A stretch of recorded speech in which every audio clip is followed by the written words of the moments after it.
전 세계 언론이 떠들썩합니다. 한국 지리산에서 멸종됐던 수달이 돌아왔다는 소식이 전해졌거든요. 그것도 가족 단위로 말이에요. 하지만 프랑스 출신 환경 다큐멘터리 제작자 클레어 마틴은 믿지 않았습니다. 또 아시아식 쇼겠지. 조작일 거라고 생각했어요. 유럽에서 수십 년간 환경보건 프로젝트들의 실패를 지켜본 그녀에게 이런 기적 같은 이야기는 그저 거짓말로만 들렸거든요. 그래서 그녀는 직접 지리산으로 향했습니다. 한국의 거짓을 폭로하기 위해서 말이죠. 카메라를 들고 의심 가득한 마음으로 지리산 계곡에 도착한 클레어. 그런데 그곳에서 마주친 장면들은 그녀의 인생을 송두리째 뒤바꿔버렸습니다. 38년간 쌓아온 냉소와 편견이 한순간에 무너져 내렸어요. 결국 그녀는 프랑스를 떠나 한국에 정착하기까지 하죠. 도대체 지리산에서 무슨 일이 벌어진 걸까요? 회의론자였던 그녀를 완전히 바꿔놓은 그 진실은 무엇일까요? 시작 전 잠시 시간 내어 구독과 좋아요 눌러주시면 영상 제작에 큰 힘이 됩니다. 그리고 지금 이 이야기를 듣고 계신 곳이 어디인지도 댓글로 남겨주세요. 전 세계 어디서든 함께 해주셔서 감사합니다. 지금부터 시작되는 이야기는 한국이 세계에 보여준 놀라운 생태복원의 기적입니다. 안녕하세요. 저는 클레어 마틴입니다. 파리에서 도시계획과 환경 다큐멘터리를 만드는 일을 하고 있어요. 그날도 평범한 하루였습니다. 파리국제환경포럼 회의실에 앉아 있었는데 한 연구원이 발표 자료를 넘기며 한국의 지리산 생태복원 사례를 소개하더군요. 순간 저도 모르게 코웃음이 나왔어요. 지금 생각하면 참 부끄럽죠. 그때 저는 완전히 확신하고 있었거든요. 아시아의 개발 방식이라는 것은 결국 겉만 번지르르한 쇼일 뿐이라고 말입니다. 유럽에서 수십 년간 환경 프로젝트를 취재하면서 봐온 게 있었으니까요. 베를린의 강복원은 실패했고 런던의 녹지 조성도 주민들을 내쫓는 방식이었죠. 파리 샌느강 정화 사업도 결국 예산만 낭비하고 끝났어요. 저는 동료들을 향해 말했습니다. 지리산에서 수달이 돌아왔다는 건 말도 안 된다고요. 분명 어딘가에서 가져다 놓은 거라고 했어요. 아시아식 개발이라는 건 언제나 똑같다면서 빠르게 만들어 놓고 사진 몇 장 찍고 성공했다고 발표하는 거라고 비웃었죠. 회의실 분위기가 어색해졌어요. 하지만 저는 멈추지 않았습니다. 진짜 생태계 복원은 최소 수십 년이 걸리는 일이라고, 그것도 엄청난 예산과 과학적 검증을 거쳐야 한다고 목소리를 높였죠. 제 옆에 앉은 독일 연구원도 고개를 끄덕였어요. 역시 유럽 사람들은 저와 같은 생각이었습니다. 그런데 그때였어요. 한 남자가 뒤쪽에서 일어나더니 저를 향해 걸어왔습니다. 동양인이었죠. 키가 크고 인상이 온화해 보였어요. 정중하게 인사를 건네며 명함을 내밀었습니다. 김도윤이라는 이름이 적혀 있었어요. 마틴 씨, 직접 보시는 게 어떨까요? 지리산에 오셔서 확인해 보시면 됩니다. 그가 차분한 영어로 말했어요. 발음도 꽤 정확했죠. 순간 머리가 하얘졌습니다. 초대를 받은 거예요. 그것도 제가 방금 비웃었던 바로 그 프로젝트의 당사자에게서 말입니다. 주변 사람들이 다 쳐다보고 있었어요. 거절할 수가 없었습니다. 저는 대답했어요. 좋지만 제가 가는 이유는 분명히 해두겠다고요. 진실을 밝히러 가는 거라고 말했습니다. 김도윤은 미소를 지었어요. 그 미소가 묘하게 자신만만해 보였죠. 진실만 보시면 된다고 하더군요. 마치 숨길 게 전혀 없다는 듯한 태도였어요. 그날 밤 호텔로 돌아가는 길에 저는 계속 생각했습니다. 저 사람이 왜 그렇게 당당할 수 있을까? 정말 뭔가 숨기고 있는 건 아닐까?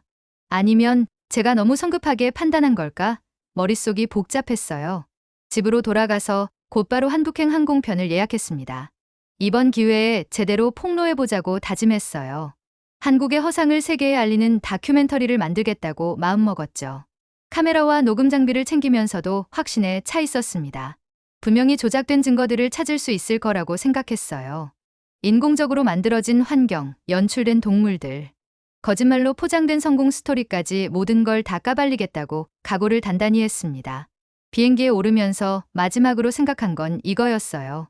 이번 다큐멘터리 제목은 지리산의 거짓말로 하자는 거였죠. 완벽한 제목이라고 생각했습니다. 하지만 그때는 몰랐어요. 제가 곧 만나게 될 진실이 얼마나 제 인생을 뒤바꿔 놓을지 말입니다. 인천공항에 도착했을 때 김도윤 박사가 직접 마중을 나왔습니다. 예상치 못한 일이었어요. 보통 이런 경우엔 조수나 가이드를 보내는 게 일반적인데 말이죠. 김도윤 박사는 정중하게 인사하며 한국식으로 고개를 숙이더군요. 저는 속으로 생각했습니다. 벌써부터 쇼가 시작됐구나. 차에서 김도윤 박사는 계속 지리산에 대해 설명했어요.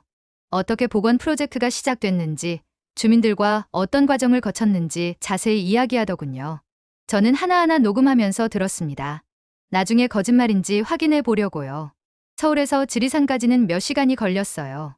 창밖 풍경을 보면서 저는 놀랐습니다. 생각보다 산이 많더라고요. 유럽처럼 평평한 땅이 아니라 온통 산과 강으로 이루어져 있었어요. 이런 지형에서 대규모 개발을 했다면 환경 파괴가 심각했을 텐데 어떻게 복원이 가능했을까 의문이 들었습니다. 고속도로를 달리면서 보니 정말 신기했어요. 도시와 자연이 이렇게 가까이 붙어 있다니. 파리에서는 자연을 보려면 최소 몇 시간은 차를 타고 가야 하는데 한국은 달랐습니다. 도시 바로 옆에 산이 있고 그 산이 살아 숨쉬는 것처럼 푸르렀어요. 드디어 지리산에 도착했어요. 차에서 내리자마자 공기부터 달랐습니다. 파리의 매캐한 공기와는 완전히 다른 맑고 상쾌한 느낌이었죠. 하지만 저는 여전히 의심스러웠어요. 이것도 연출일 수 있다고 생각했습니다. 혹시 오늘만 특별히 바람이 좋은 날인 걸 수도 있잖아요. 김도윤 박사가 저를 계곡으로 안내했어요. 걸어가는 길목마다 나무들이 울창했습니다. 참나무, 소나무, 단풍나무가 어우러져 있었어요. 저는 나무 하나하나를 유심히 관찰했습니다. 인공적으로 심어놓은 건 아닌지 확인해 보려고요. 그런데 이상했어요. 나무들의 배치가 너무 자연스러웠습니다. 인공조림이라면 일정한 간격으로 심어놨을 텐데 여기는 완전히 제멋대로였어요. 크기도 각양각색이고 심어진 위치도 불규칙했습니다. 계곡에 도착하는 순간 저는 말문이 막혔습니다. 물이 정말 맑았어요. 바다까지 훤히 보일 정도로 투명했죠. 파리 세느강과는 비교할 수 없을 만큼 깨끗했습니다. 물고기들이 유유히 헤엄치는 모습까지 선명하게 보였어요. 하지만 저는 여전히 의심했어요. 분명 어디선가 인공적으로 물을 끌어다 놓았을 거라고 생각했습니다. 상류에 정화시설이 있거나 아니면 지하수를 끌어올려서 흘려보내는 방식일 거라고 추측했죠. 그때 아이들 웃음소리가 들렸어요. 계곡 아래쪽에서 몇 명의 아이들이 맨발로 물놀이를 하고 있었습니다. 저는 깜짝 놀랐어요. 유럽에서는 상상할 수 없는 일이거든요. 강물에 발을 담그기만 해도 병에 걸릴까봐 걱정하는데 저 아이들은 아무렇지 않게 물속에서 뛰어놀고 있었습니다. 한 아이가 저에게 손을 흔들었어요. 인사하는 모습이 천진난만했습니다. 저는 카메라를 들어 그 모습을 찍었어요. 나중에 분석해 보려고 말이죠. 혹시 연출된 장면일 수도 있으니까요. 하지만 아이들의 웃음소리는 너무 자연스러웠어요. 연기가 아니라 진짜 즐거워하는 모습이었죠. 그 순간 제 마음 한구석이 흔들리기 시작했습니다.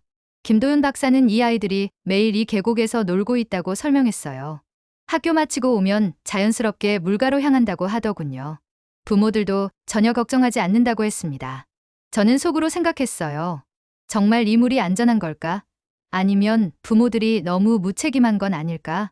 하지만 아이들의 건강해 보이는 모습을 보니 뭔가 이상했습니다. 그날 저녁 숙소에서 저는 하루 종일 찍은 영상들을 검토했어요. 계곡의 맑은 물, 아이들의 밝은 웃음, 김도윤 박사의 자신 있는 표정까지 모든 게 너무 자연스러워 보였습니다. 하지만 저는 여전히 확신하지 못했어요. 이 모든 게 정말 진짜일까요? 아니면 제가 보고 싶은 것만 보고 있는 걸까요? 내일은 더 자세히 조사해봐야겠다고 다짐했습니다. 다음날 아침 일찍 김도윤 박사가 저를 연구소로 데려갔습니다. 지리산 자락에 자리 잡은 작은 건물이었어요. 겉보기엔 평범해 보였지만 안으로 들어가니 최첨단 장비들로 가득했습니다. 연구원들이 분주하게 움직이고 있었어요. 현미경을 들여다보는 사람, 컴퓨터 화면에서 데이터를 분석하는 사람, 물 샘플을 채취해서 실험하는 사람까지. 마치 나사 연구소 같은 분위기였습니다. 김도윤 박사가 저를 큰 모니터 앞으로 안내했어요. 화면에는 지리산 일대의 지도가 펼쳐져 있었습니다. 곳곳에 빨간 점들이 찍혀 있더군요. 무인 카메라 위치라고 했어요. 제 눈이 번쩍 뜨였습니다. 드디어 증거를 찾을 기회가 온 거죠. 무인 카메라 영상이라면 조작 여부를 확실히 판단할 수 있을 테니까요. 저는 마음속으로 쾌재를 불렀어요. 김도윤 박사가 키보드를 조작하기 시작했습니다. 첫 번째 영상이 재생됐어요. 새벽 시간대였나 봐요. 안개가 자욱한 계곡에서 뭔가 움직이는 게 보였습니다. 처음엔 뭔지 알아볼 수가 없었어요. 그런데 점점 가까워지더니 선명하게 보이기 시작했습니다. 수달이었어요. 그것도 한 마리가 아니라 가족 단위로 움직이고 있었습니다. 어미와 새끼들이 함께 물속에서 헤엄치고 바위 위에서 그루밍하는 모습까지 다 담겨 있었어요. 저는 숨이 막혔습니다. 이런 영상을 조작하기는 거의 불가능하거든요. 특히 수달의 자연스러운 움직임, 물의 흐름, 주변 환경과의 조화까지 모든 게 완벽했어요. 다음 영상에는 더욱 놀라운 장면이 담겨 있었습니다. 담비가 나무를 타고 올라가는 모습이었어요. 한국에서 멸종위기종으로 분류된 동물이라고 김도윤 박사가 설명했습니다. 그런 동물이 지리산에서 멀쩡히 살아가고 있는 거죠. 영상은 계속 이어졌어요. 살, 하늘다람쥐, 사냥까지 다양한 야생동물들이 등장했습니다. 모두 한국 고유종이거나 멸종위기종들이었어요. 이 정도 종 다양성을 인위적으로 만들어낸다는 건 현실적으로 불가능했습니다. 그때 한 연구원이 다가와서 두꺼운 파일을 건네줬어요. DNA 분석 결과서였습니다. 김도윤 박사가 페이지를 넘기며 설명했어요. 지리산에서 발견된 모든 수달과 야생동물들의 유전자를 분석한 결과라고 했습니다. 결과는 충격적이었어요. 모든 개체가 지리산 토종으로 확인됐습니다. 외부에서 들여온 개체가 단 한 마리도 없었어요. 심지어 수달들의 혈연 관계까지 추적이 가능했습니다. 할머니 수달부터 손자 수달까지 가계도가 그려져 있더군요. 저는 파일을 넘기면서 점점 당황했어요. 이 모든 자료가 가짜일 리는 없었거든요. 국제적으로 인증받은 연구기관에서 분석한 것들이었고 검증 과정도 투명하게 공개돼 있었습니다. 제 손이 떨리기 시작했어요. 지금까지 제가 가지고 있던 확신이 흔들리고 있었습니다. 정말 한국이 불가능한 일을 해낸 건 아닐까요? 생태계 복원이라는 기적을 실제로 만들어낸 건 아닐까요? 김도윤 박사가 마지막 영상을 보여줬어요. 시간대별로 편집된 타임랩스 영상이었습니다. 계곡이 점점 맑아지는 과정, 식물들이 되살아나는 과정, 동물들이 하나둘 돌아오는 과정이 압축돼 있었어요. 마치 영화를 보는 것 같았습니다. 죽어가던 계곡이 서서히 생명을 되찾아가는 장면은 정말 경이로웠어요. 이런 일이 실제로 가능하다니. 제가 지금까지 알고 있던 상식이 완전히 뒤바뀌는 순간이었습니다. 연구소를 나서면서 저는 혼란스러웠어요. 제가 여기 온 이유가 뭐였죠? 거짓을 밝히려고 온 거 아니었나요? 그런데 지금 제 앞에 펼쳐진 건 누가 봐도 진실이었습니다. 그날 밤 저는 잠을 이룰 수 없었어요. 과학적 증거들이 머릿속에서 계속 맴돌았습니다. 무인 카메라 영상, DNA 분석 결과, 생태계 복원 과정까지. 이 모든 게 진짜라면 제가 지금까지 가지고 있던 편견이 완전히 잘못된 거였어요. 새벽 5시였습니다. 저는 잠을 설쳐서 일찍 일어났어요. 계곡으로 산책을 나가기로 했습니다. 혼자 생각을 정리할 시간이 필요했거든요. 안개가 자욱한 계곡길을 걸으면서 저는 어제 본 연구 자료들을 되짚어봤어요. 정말 믿기 어려운 일이었습니다. 한국이 실제로 생태계 복원에 성공했다니. 제가 가지고 있던 모든 편견을 뒤엎는 사실이었죠. 계곡에 도착했을 때 예상치 못한 광경을 목격했습니다. 한 어린 소녀가 물가에 앉아서 울고 있었어요. 7살쯤 되어 보이는 아이였습니다. 작고 예쁜 인형을 꼭 안고 있었는데 그 인형이 물에 젖어 있더군요. 제가 다가가자 아이가 고개를 들었어요. 눈물범벅이 된 얼굴이 너무 애처로웠습니다. 무슨 일인지 궁금했지만 한국말을 할 줄 몰라서 어떻게 해야 할지 모르겠더라고요. 그때 아이가 인형을 들어 보였어요. 분홍색 드레스를 입은 예쁜 인형이었는데 한쪽 팔이 떨어져 나가 있었습니다. 아이가 계곡에서 인형을 씻다가 실수로 팔을 떨어뜨린 모양이었어요. 아이는 계속 물속을 들여다보며 울었습니다. 떨어진 인형 팔을 찾고 있는 거였죠. 하지만 물 흐름이 빨라서 이미 멀리 떠내려간 것 같았어요. 제 마음도 아팠습니다. 저에게도 어렸을 때 소중했던 인형이 있었거든요. 갑자기 물속에서 움직임이 포착됐습니다. 처음엔 물고기인 줄 알았어요. 그런데 점점 가까워지더니 수달이었습니다. 그것도 꽤 큰 어미 수달이었죠. 수달이 아이 쪽으로 헤엄쳐 왔어요.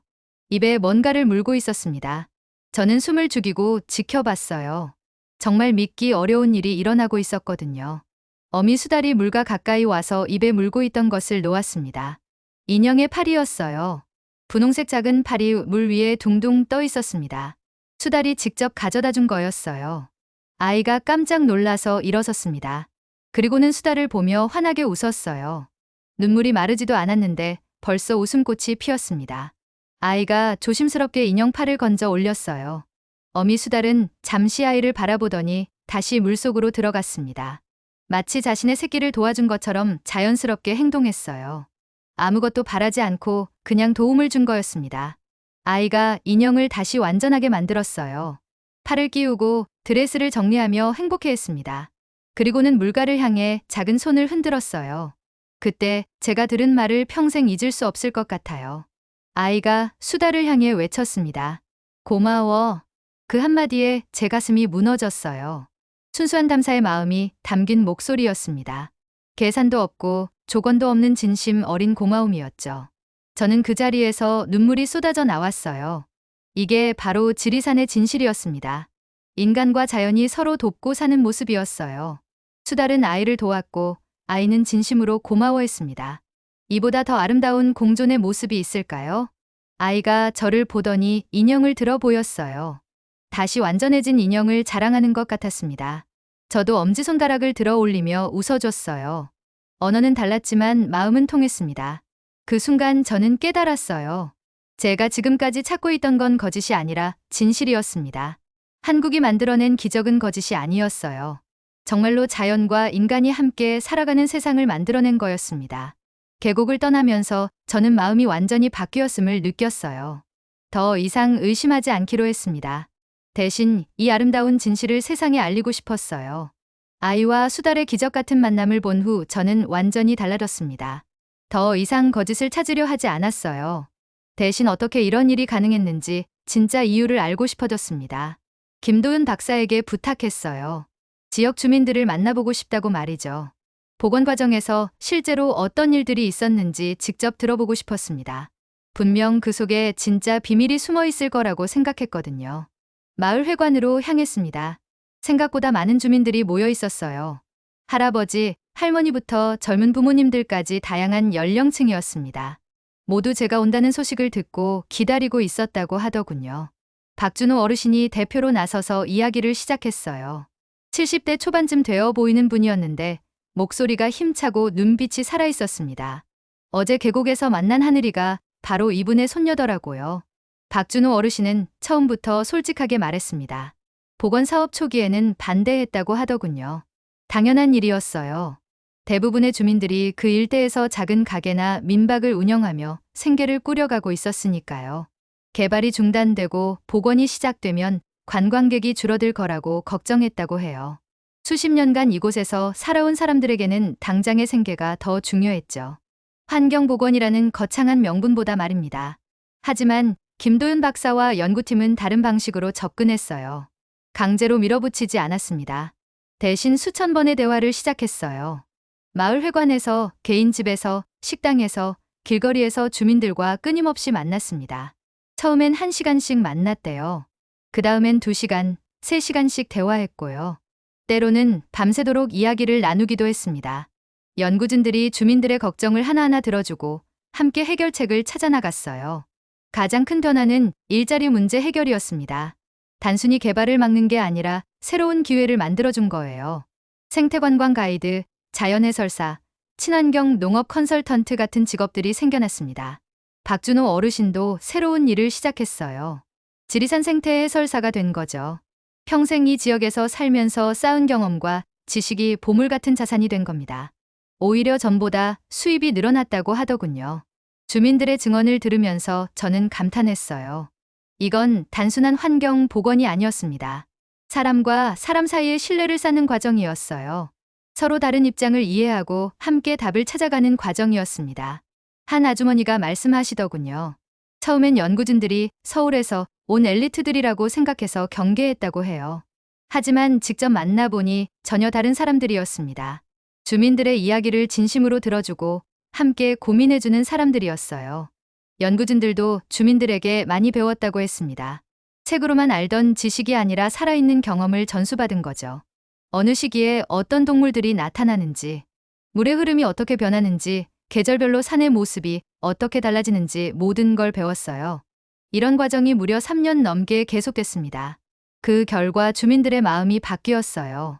보건 사업에 반대하던 사람들이 오히려 가장 적극적인 지지자가 됐습니다.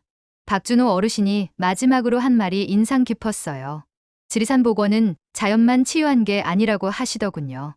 사람들의 마음도 함께 치유됐다고 말씀하셨어요. 서로 불신하던 사람들이 하나가 됐다고요. 저는 그제야 이해했습니다. 한국이 만들어낸 기적의 진짜 비밀을 말이에요. 기술이 아니라 사람이었어요. 효율보다 진심이었습니다. 빠른 결과보다 올바른 과정을 선택한 거였어요. 마을 회관을 나서면서 저는 확신했습니다. 이것이야말로 세계가 배워야 할 진짜 모델이라고 말이에요. 지리산의 성공은 단순한 환경 복원이 아니었어요. 인간다운 방식으로 문제를 해결한 사례였습니다. 마을 주민들과의 만남을 마치고 숙소로 돌아온 저는 노트북을 켰습니다. 파리 본사에서 온 메일이 15통이나 쌓여 있었어요. 모두 같은 내용이었습니다. 언제 한국에 조작 증거를 가져올 거냐는 독촉이었죠. 편집장 미셸의 메일이 가장 강경했어요. 이미 다음 주 방송 편성표에 지리산 폭로 다큐가 올라가 있다고 했습니다. 시청률을 위해서라도 반드시 스캔들을 만들어내라고 압박하더군요. 저는 한숨을 쉬었어요. 불과 며칠 전까지만 해도 저 역시 똑같은 생각이었거든요. 한국의 거짓말을 폭로해서 화제를 만들고 그걸로 제 커리어에도 도움이 되길 바랐습니다. 하지만 지금은 달랐어요. 제가 직접 본 것은 거짓이 아니라 진실이었습니다. 수달 가족의 귀환, 맑아진 계곡물, 아이와 자연의 교감, 주민들의 진심 어린 증언까지. 이 모든 게 조작이라고 말할 수는 없었어요. 전화가 울렸습니다. 미셸이었어요. 시간 차이도 생각하지 않고 전화를 건 걸 보니 정말 조급해하는 것 같았습니다. 목소리부터 차가웠어요. 우리가 원하는 건 확실한 증거라고 하더군요. 조작된 영상이든 가짜 동물이든 뭔가 확실한 걸 가져오라고 압박했습니다. 저는 대답하지 못했어요. 뭐라고 해야 할지 모르겠더라고요. 진실을 말하면 미셸이 믿을까요? 아니면 제가 한국에 매수됐다고 생각할까요? 상황이 복잡하다고 말씀드렸더니 미셸은 더욱 화를 냈어요. 거짓말을 찾아서 폭로하는 게 그렇게 어려운 일이냐고 소리쳤습니다. 저는 입술을 깨물었어요. 미셸의 목소리에서 실망감이 느껴졌거든요. 일단 더 조사해보겠다고 말했지만 미셸은 시간이 없다며 다음 주까지 방송해야 한다고 못을 박았어요. 전화를 끊고 저는 깊은 고민에 빠졌습니다. 제 커리어와 양심 사이에서 선택해야 하는 순간이었어요. 거짓 폭로를 만들어내면 일시적으로는 성공할 수 있을 거예요. 하지만 그게 올바른 일일까요? 제가 직접 목격한 진실을 외면하고 거짓말을 지어낼 수는 없었습니다. 그날 밤 저는 잠들지 못했어요. 계속 생각했습니다. 저는 왜 다큐멘터리를 만드는 걸까? 화제를 위해서일까? 아니면 진실을 전하기 위해서일까? 제가 저널리스트가 된 이유가 뭐였을까요? 새벽 5시가 되자 결심이 섰어요. 저는 노트북을 켜고 새로운 기획서를 작성하기 시작했습니다. 제목부터 바꿨어요. 지리산의 거짓말이 아니라 지리산, 생명의 집으로 말이죠. 내용도 완전히 달랐어요. 폭로가 아니라 희망의 이야기였습니다. 한국이 어떻게 불가능해 보이는 일을 해냈는지, 그 과정에서 사람들이 어떻게 변해갔는지를 담은 이야기였어요. 미셸에게 메일을 보냈습니다. 새로운 기획안과 함께 제 진심을 적었어요. 이것이 진짜 가치 있는 이야기라고, 세계 사람들이 꼭 봐야 할 내용이라고 설득했습니다. 답장은 생각보다 빨리 왔어요. 하지만 내용은 차가웠습니다. 제가 한국에 매수됐다고 의심한다는 거였어요. 원래 계획대로 폭로 다큐를 만들지 않으면 계약을 해지하겠다고 위협했습니다. 저는 미소를 지었어요. 오히려 마음이 홀가분해졌습니다. 제 선택이 틀리지 않았다는 확신이 들었거든요. 처음으로 제 신념을 따라 행동할 수 있게 된 거였어요. 김도윤 박사에게 연락했습니다. 제가 독립적으로 다큐멘터리를 제작하고 싶다고 말했어요. 진실을 제대로 전하고 싶다고 했습니다. 김도윤 박사는 기뻐했지만 동시에 걱정도 했어요. 저 혼자서 제작비를 감당할 수 있을지 말이에요. 저는 확신 있게 대답했습니다.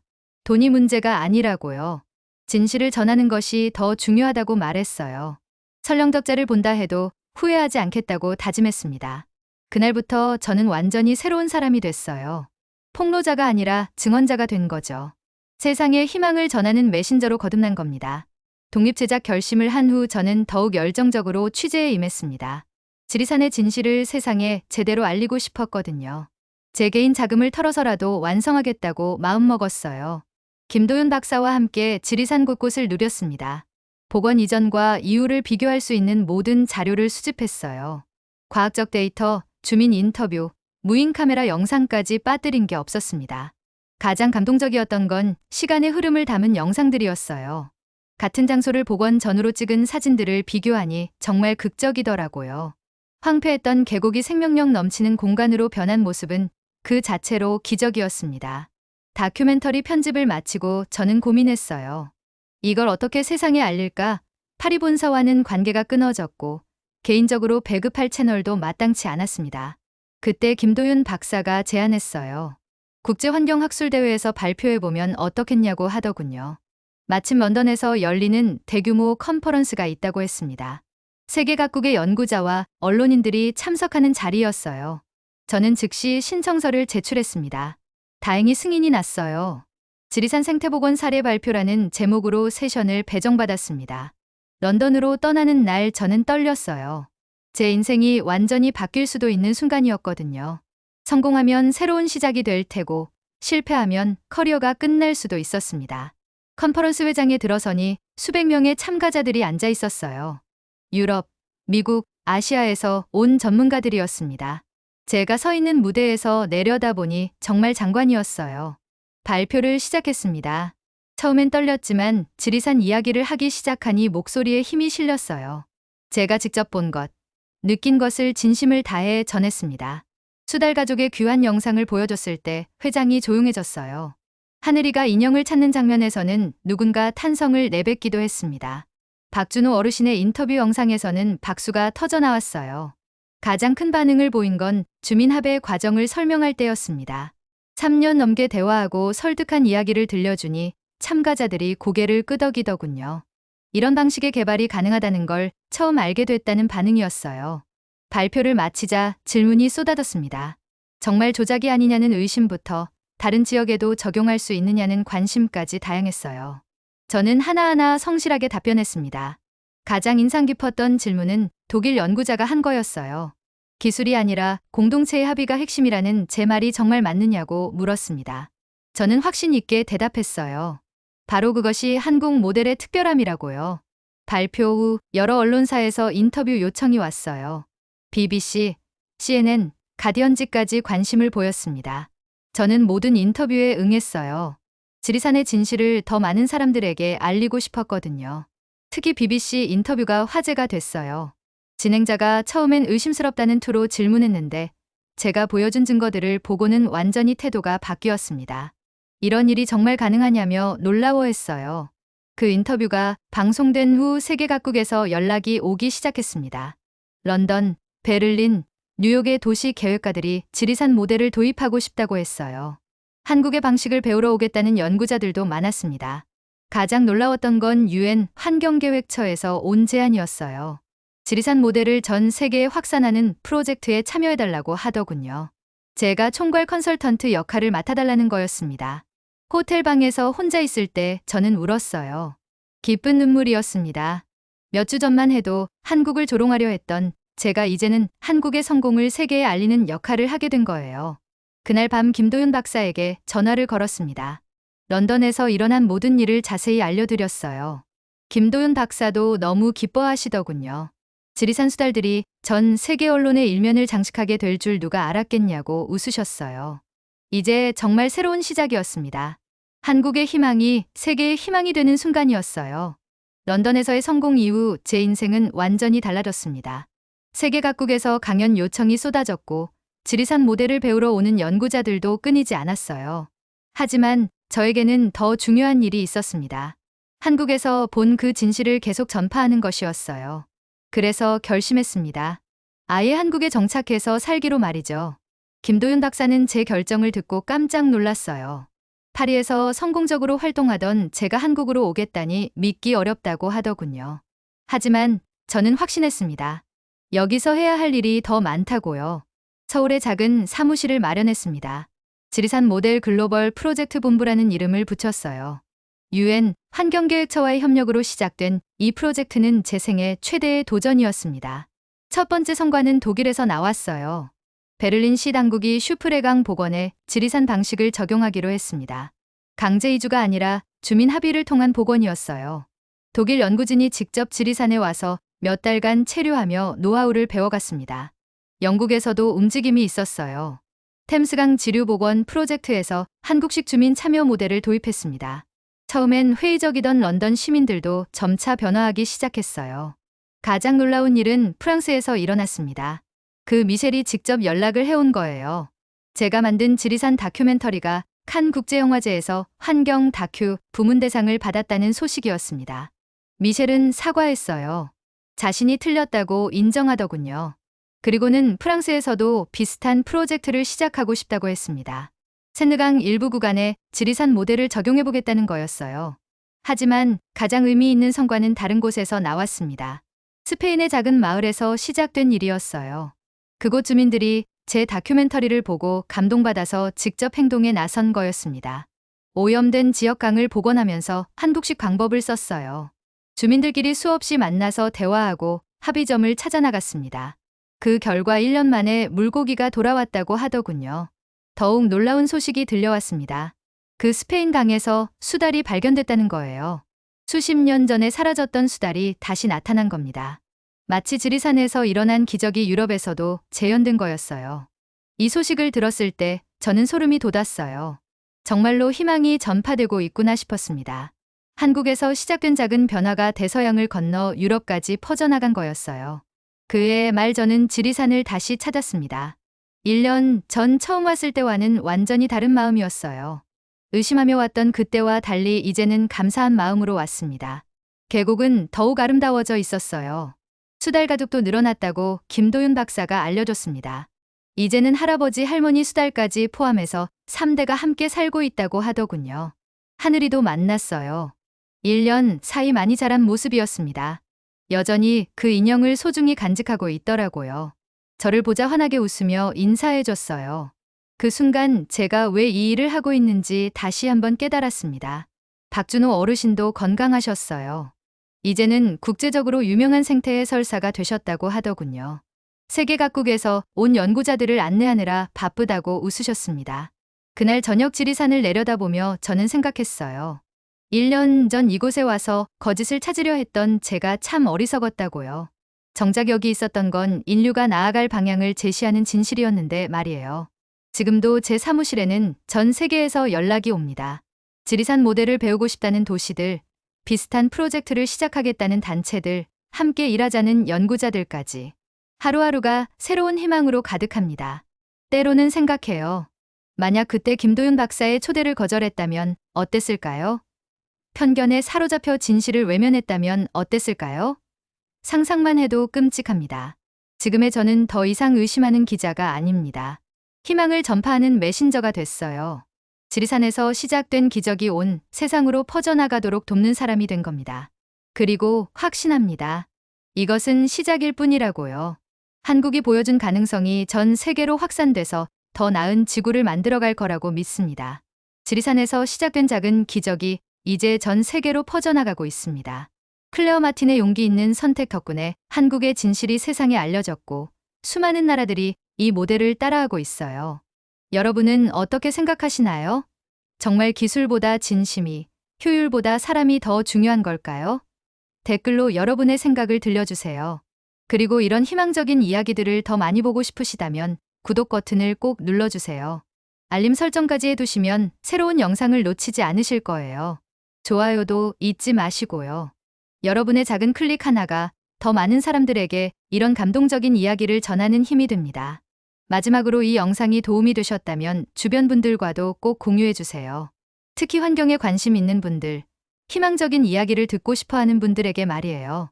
다음 영상에서는 또 다른 놀라운 한국의 이야기로 찾아뵙겠습니다. 끝까지 시청해주셔서 정말 감사합니다.